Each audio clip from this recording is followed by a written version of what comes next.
All right, here with Jake Crain from the J Boys Show. We're going to talk a little bit of expansion, SEC perspective. Jake, what are you hearing right now, and where could this go?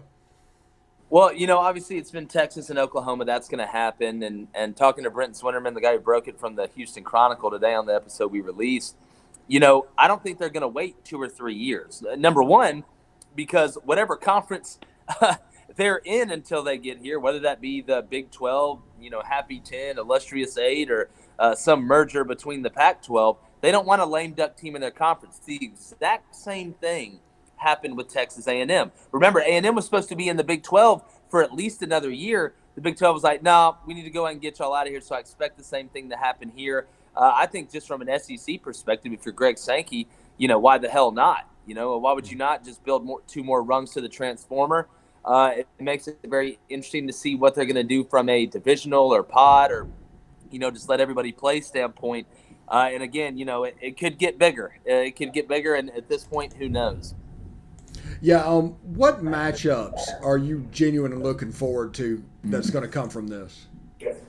Well, Oklahoma, Alabama is going to be a big one, but Texas A&M, obviously. I mean, I'm looking at Arkansas and Texas, and they play this year, week 2, as well as looking at, I mean, Oklahoma, LSU. You just adding Oklahoma and adding Texas, and I know Oklahoma's ran the Big 12, but adding those two schools is not only going to renew rivalries, it's going to create them, and I think that's a beautiful thing. And excited to see where that goes. But shoot, I'm just ready to see Texas A&M again.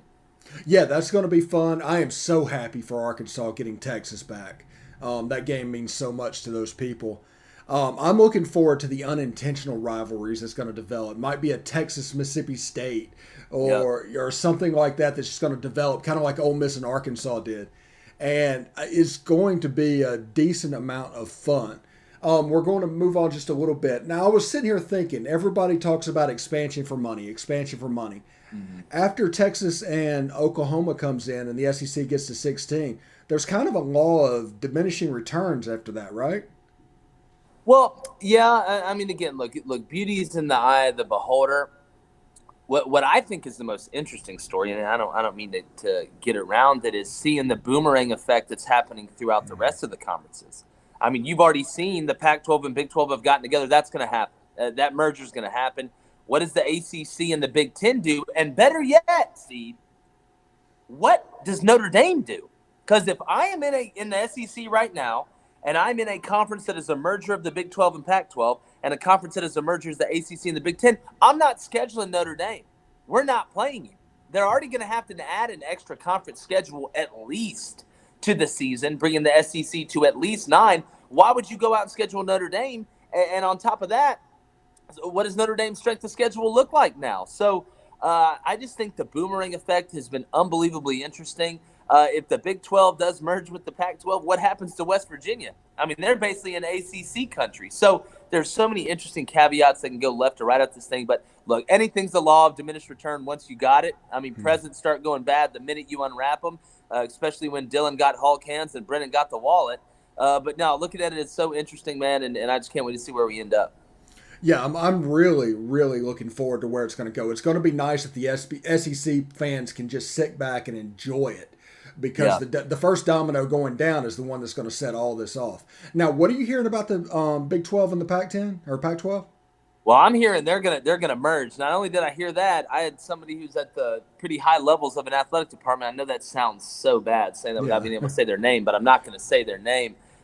Is they told me that the merger's a matter of time. The head coaches already know in conferences that aren't included in those two conferences, and that I was also told, and this is really random, and I don't think they'll be the only teams that don't go, but don't expect Kansas and Texas Tech to go with the Big 12 merging into the Pac-12. So. Again, man, it is absolutely uncharted territory and uncharted waters. But they have to combat it, Stephen. I mean, Mhm. they have to. The SEC's already dominated. Now you add Texas and Oklahoma. I mean, they're just going to keep giving you swirlies till the end of time. Yeah, the power shift that Greg Sankey has been able to pull off in this is not going to be able to be understated. The SEC is going to dictate college football from here forward. and everybody else is going to have to fall in line. You're not going to be dictated to by a Division III Ohio school. You're not going to worry about a low-level G5. If you want a paid third receiver in college baseball, this move is the way you get it. Yeah. And, you bring up a great point. Everybody's talking about Texas and Oklahoma to the SEC in football, and I understand that. Look what they bring in baseball. Look what they bring in basketball.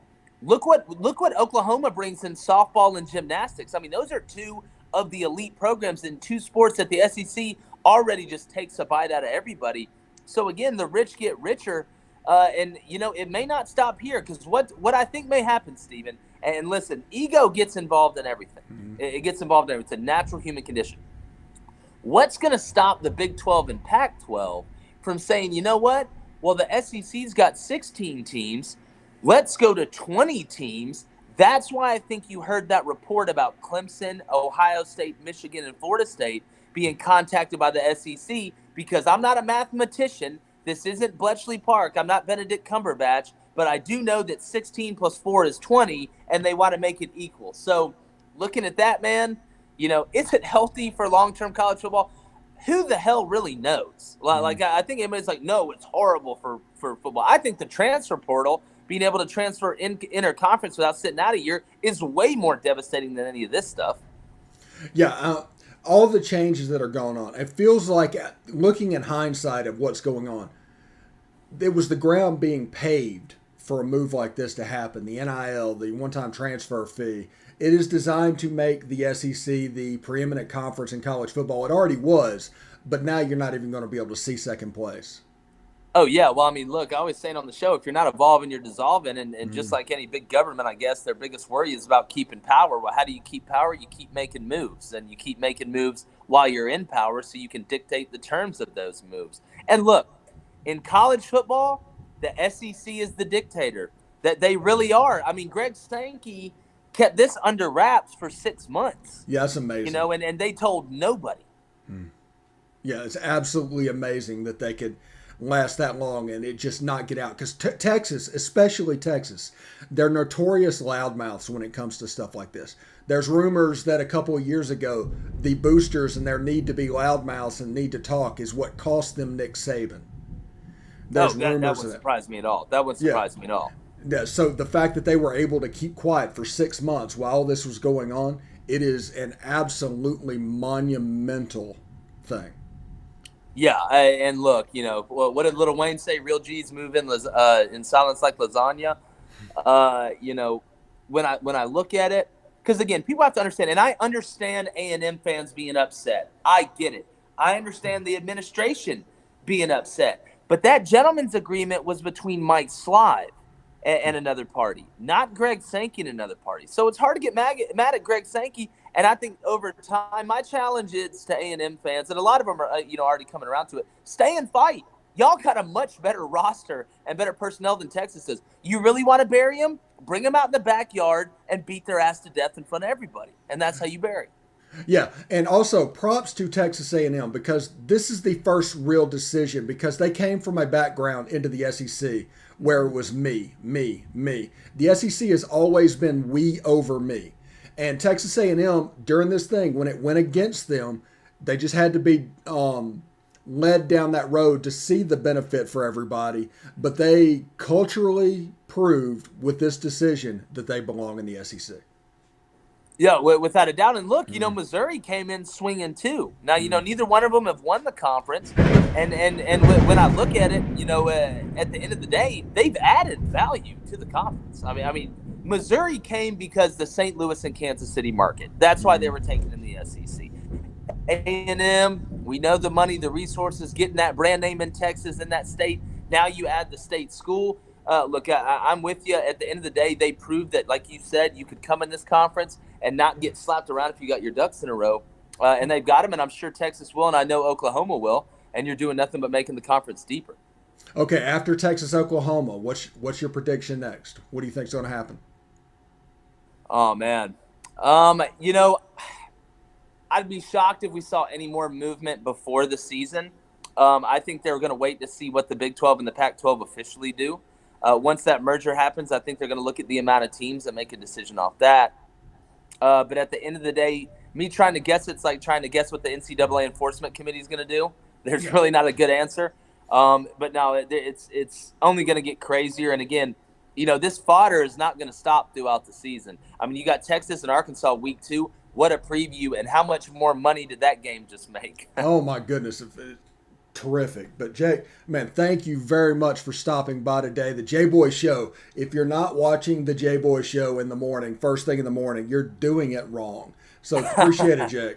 Hey, I appreciate the kind words, man. You're killing it, brother. Let me know when you want me back. I got to get you on the show. All right, no doubt. I'll talk to you then.